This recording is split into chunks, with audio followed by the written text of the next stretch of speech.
મોહનથાળ બનાવવા માટેનું પરફેક્ટ માપ આપણે જોઈશું. 250 ગ્રામ મેં જાડો લોટ લીધો છે. કરકરો લોટ છે, બજારમાં કોઈ પણ કરિયાણાની દુકાને મળી જાય છે.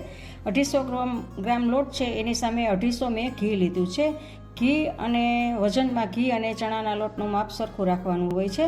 અને 200 ગ્રામ એનાથી થોડી એટલી 200 ગ્રામ આપણે ખાંડ લેવાની છે.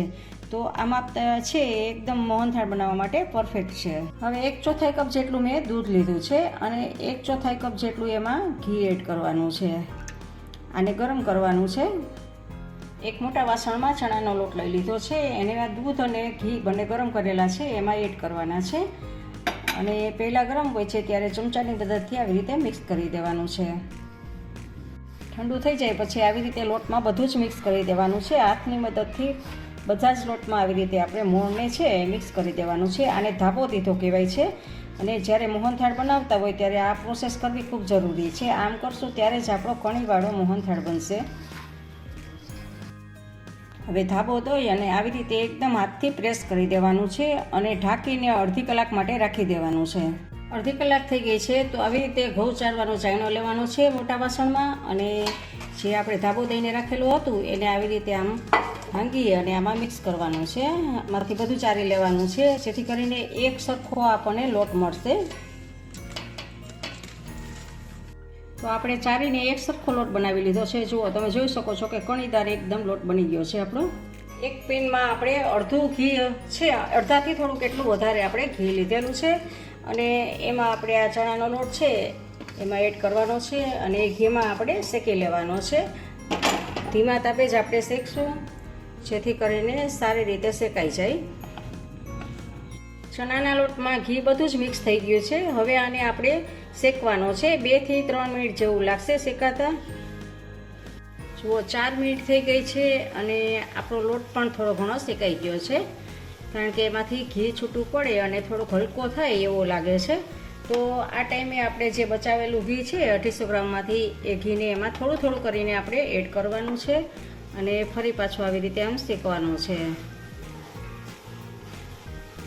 જુઓ, તમે ઘી નાખીને શેકશો એટલે એકદમ હળવું થઈ જશે અને ફરી પાછું જે બચેલું છે એ આપણે એમાં ઘીમાં એડ કરી દઈએ મિશ્રણમાં. અને ફરી પાછું જુઓ, એકદમ ઢીલું અને ફહી ગયેલા જેવું લાગશે.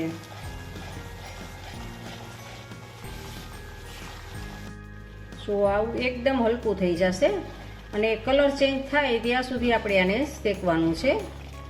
તો હજી આપણે શેકશું આને.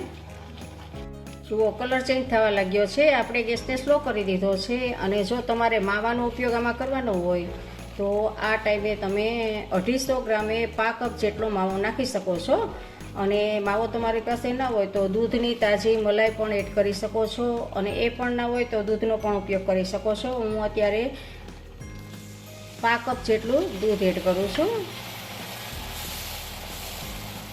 જો દૂધ નાખી અને આવી રીતે આમ હલાવવાનું જ છે આપણે. તો કલર ચેન્જ થઈ ગયો છે અને આપણો લોટ છે શેકાઈ ગયો છે. આપણે ગેસને ઓફ કરી દેવાનો છે, પરંતુ આપણું પેન ગરમ છે એટલે 2 થી 3 મિનિટ માટે આને આવી રીતે હલાવવાનું જ છે, જેથી કરીને નીચેનો લોટ છે એ દાજી ના જાય. હવે એક પેનમાં 200 ગ્રામ ખાંડ લીધી છે અને ખાંડ ડૂબે એટલું પાણી એડ કરવાનું છે. હવે ગેસ ચાલુ કરી અને ખાંડને ઉગાડવાની છે અને એક તારની ઘાટી ચાસણી લેવાની છે.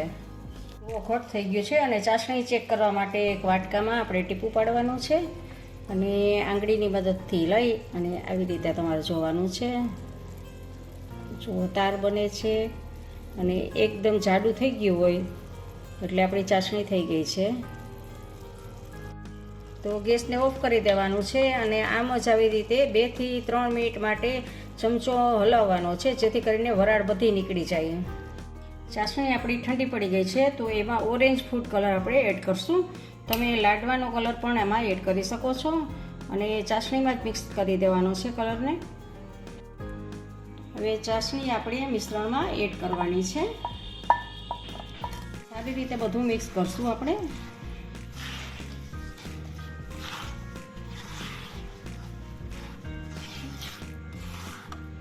હવે એમાં એલચીનો ભૂકો ને જાયફળનો ભૂકો.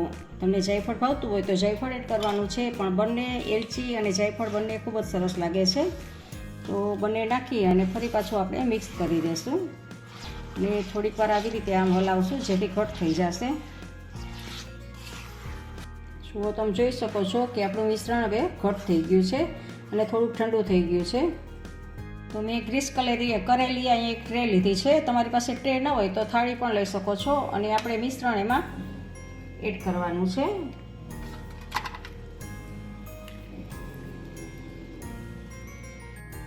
હવે ઉપરથી આપણે બદામ કાજુ છે એનો આપણે કતરણ ઉપરથી એડ કરશું. એ થોડાક પિસ્તા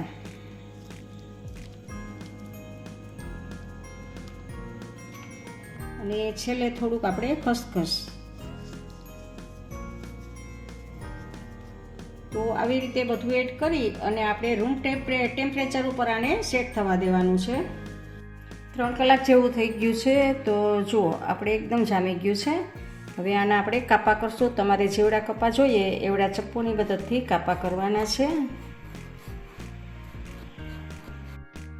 કાપા કરી લીધા છે અને તમે જોઈ શકો છો કે જુઓ એકદમ કણીદાર આપણો એવો મોહનથાળ તૈયાર છે. આપણો મોહનથાળ બની ગયો છે. જો હું તમને બતાવું છું કે એકદમ કણીદાર આપણો મોહનથાળ બન્યો છે. જો તમને રેસીપી ગમે તો લાઈક, શેર અને સબસ્ક્રાઈબ કરજો.